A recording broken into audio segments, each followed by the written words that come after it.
ये है लोहे का टुकड़ा और मैंने क्या किया है कि इसको पकड़ के ना एक मकनातीस इस पर रगड़ना शुरू किया। ये हम सब ने बचपन में करके देखो, करते करते करते करते तो थोड़ी देर बाद ना उसके अंदर एक नॉर्थ पोल और एक उसमें साउथ पोल बन जाएगा जी। अब वो जो जिस तरह का मकनातीस ने मकनातीसियत पैदा की है ना, उसी तरह की उसकी फील्ड, मैग्नेटिक फील्ड बन जाएगी। ऐसा ही है ना, साइंस में तो हमने यही पढ़ा है। और आसान करता हूं, आप जिसके साथ रह रहे हैं मकनातीस को लोहे के साथ रख दें, कुछ दिन बाद छोड़ें, मकनातीस बना होगा, हालांकि वो लोहा है, बेशक कुछ अरसे के लिए होगा, पक्का पक्का नहीं होगा।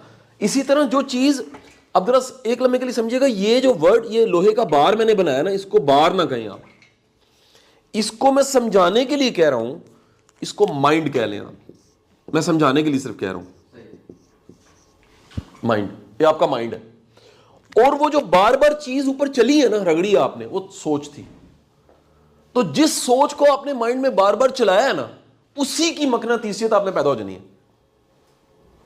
मैं समझा पाया हूं कि नहीं जी? अब फर्ज करो कि वो मनफी सोच थी। देखो ये भी एक ना इंटेलिजेंस की किस्म है। Multiple intelligence theory Harvard gardener में 9 जहानतों में से एक जहानत है, कुछ लोगों में खुद को समझने की सलाहियत ज्यादा होती है, कुछ लोग खुद को समझने, उनकी नेचुरल सलाहियत नहीं होती। खुद को समझने की सलाहियत को इंश्योर करवाना चाहिए माँ और बाप को बचपन में, कि बेटे जरा रिफ्लेक्ट करो, ये क्या किया तुमने, ये बेटे तुम असल में ये नहीं हो, ये तुम्हें गुस्सा आया हुआ था। लेकिन अब ये नेगेटिव एनर्जी वाला बंदा, उस तक अपॉर्चुनिटी आएगी नहीं। इसको और आसान करते हैं, साइंटिफिक समझते हैं, प्लीज देखिएगा जी। ये इलेक्ट्रॉन है, इलेक्ट्रॉन ऑर्बिट है, ये ऑर्बिट है, ये ऑर्बिट्स है, ऐसे ही है ना जी? ये न्यूक्लियस है। आप कहते हैं इधर वाला इलेक्ट्रॉन जो है ना, इधर भी इलेक्ट्रॉन है, इधर भी इलेक्ट्रॉन है, इधर भी इलेक्ट्रॉन है, तो ये करता ये है, यहां वाला इलेक्ट्रॉन एनर्जी अप होती है तो यहां चला जाता है, फिर यहां चला जाता है या यहां जा, ऐसे ही है ना जी?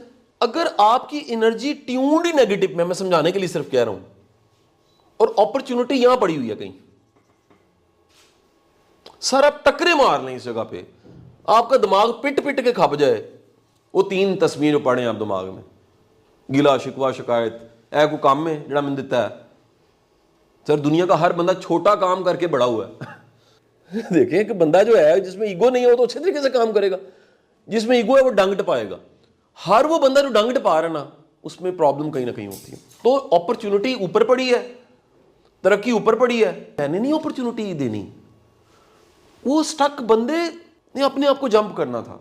हर नौकरी देने वाला कह रहा है कि मुझे बंदा चाहिए, और जिसको नौकरी चाहिए वो कह रहा है जी अपॉर्चुनिटी कोई नहीं है। असल में अपॉर्चुनिटी है माइंडसेट का प्रॉब्लम।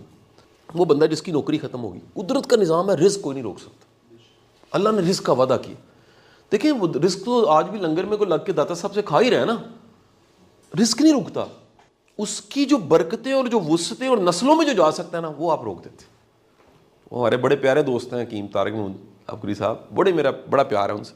उनका जुमला है, वो कहते हैं यार अल्लाह से ना रिस्क इतनी बरकत वाला मांगो नस्लों में चला जाए। मैंने बड़े लोग ऐसे देखे हैं जिनके, यकीन करें, बड़े बूढ़ों में से किसी का को अमल है, वो कहते जी साढ़े पैसे नहीं मुकदा, पैसा रिस्क का मसला ही कोई नहीं है, ऊपर से चली जा रहा है। देखो ऊपर टैंकर इतना बड़ा है, नीचे टूटियां खोली हुई चली जा रहा है। अच्छा कोई कहता जी साड़ी मुक गई है, अब्बे दी मुक गई है, उन बच्चों की लड़ाइयां शुरू हो गई, उन्हें अलामत बरकत कोई नहीं है।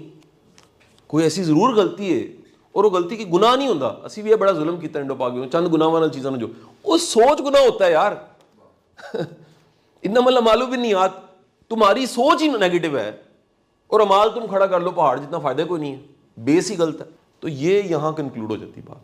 मैं समझा पाया हूँ कि नहीं शायद?